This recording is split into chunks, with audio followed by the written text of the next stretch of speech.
সিদ্ধান্ত নেন তাহলে আমি একটা বোকাচোদা মার্কার সিদ্ধান্ত নিতাম। তো এখন আমার কাছে ভালো লাগছে আজকে সিনেমাটা দেখে। আচ্ছা, আমি একটা আফসোসের কথা বলি, এই ছবিতে যখন আমাকে কাস্টিং করা হয়েছিল তখন আমি না করে দিয়েছিলাম যে আমি এই ছবিটা করব না।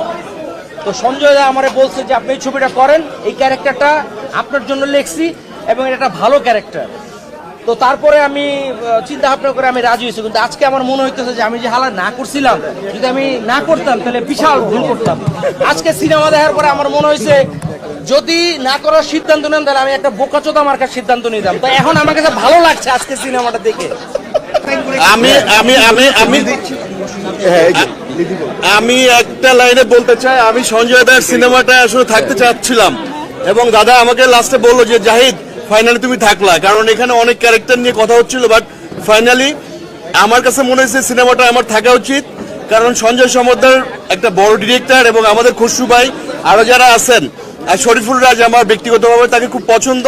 তো সেই হিসেবে আমি এই সিনেমায় থাকতে পেরে আমি নিজেকে প্লিজ মনে করছি। ধন্যবাদ, all credit goes to director এবং আমার যারা ভাই ব্রাদার আছে, ভালো থাকবেন, আমার জন্য দোয়া করবেন। আসসালামু আলাইকুম। আজকে আমি সবাইকে পেয়েছি, মানে আমার প্রডিউসার, আমার আর্টিস্ট, সবাইকে একসঙ্গে পেয়েছি। আর হ্যাঁ, আর একটা জিনিস হচ্ছে কি, সিনেমা ব্যাপারটাই আমাদের সঙ্গে যারা ইমোশনালি কানেক্ট হয়ে যায় আমরা খুব বেশি। তো এটা আসলে একজন ডিরেক্টরের কাছে সিনেমা সন্তানের মতো। তো সেই সিনেমা দেখে সবার রিয়াকশন, সবার যে ভালো লাগা, সবার উচ্ছ্বাস, এবং সেটা সত্যি, এটা আসলে আমি মানে বলে পারবো না বোঝাতে। কিন্তু শুধু একটা জিনিসই বলবো, আপনারা ইনসাফ দেখবেন, দেখে জানাবেন কেমন লেগেছে, এইটুকুই বলা। আর অনুভূতি আসলে এটা বলা মুশকিল। আর এখানে প্রত্যেকটা মানুষ আসলে প্রত্যেকের কেরিয়ার জার্নি এত বড়। মানে খসরু ভাই জীবনে সিনেমা করেছে 27টা না কটা, 26টা সিনেমা করেছে। কালাম ভাই করেছে 31টা। সো আমার দুই প্রডিউসার, একজন 31টা, একজন 27টা সিনেমা করেছে।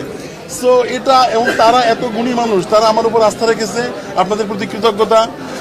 আমি তো আর্টিস্টদের কথা বললাম, আমার all the cast and crew, all technicians, প্রত্যেকে এখানে যারা আছে এবং যাদেরকে আমি আজকে পেয়েছি, ওরা নিজেদের প্রত্যেকে ব্যস্ত, সময় বের করে সিনেমা দেখতে এসেছে।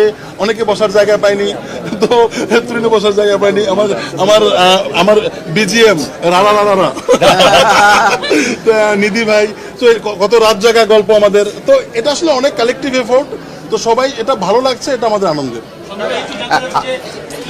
সিনেমাগুলো হচ্ছে সেগুলো তো অনেক টাকা খরচ করে দেশ বিদেশে শুটিং হচ্ছে, কিন্তু আপনারা দেশের ভিতরে থেকে এত সুন্দর স্পটগুলো বেছে শুটিং করেন কিভাবে? না, এটা আসলে আমরা চেয়েছি যে এটা একটা লোকালি মেড সিনেমা, আমরা দেশের মধ্যেই দেশেই রিসোর্স নিয়ে করেছি এবং সেটা চেষ্টা করেছি দেশটাকে এক্সপ্লোর করার যতটা সম্ভব হয় আমরা। তো সেটা ভালো লেগেছে, এটা তো আসলে আমরা মনে করি যে আমাদের সেই এফোর্টটা সাকসেসফুল। আমি কাজ করি, কথা কম বলি আর কি।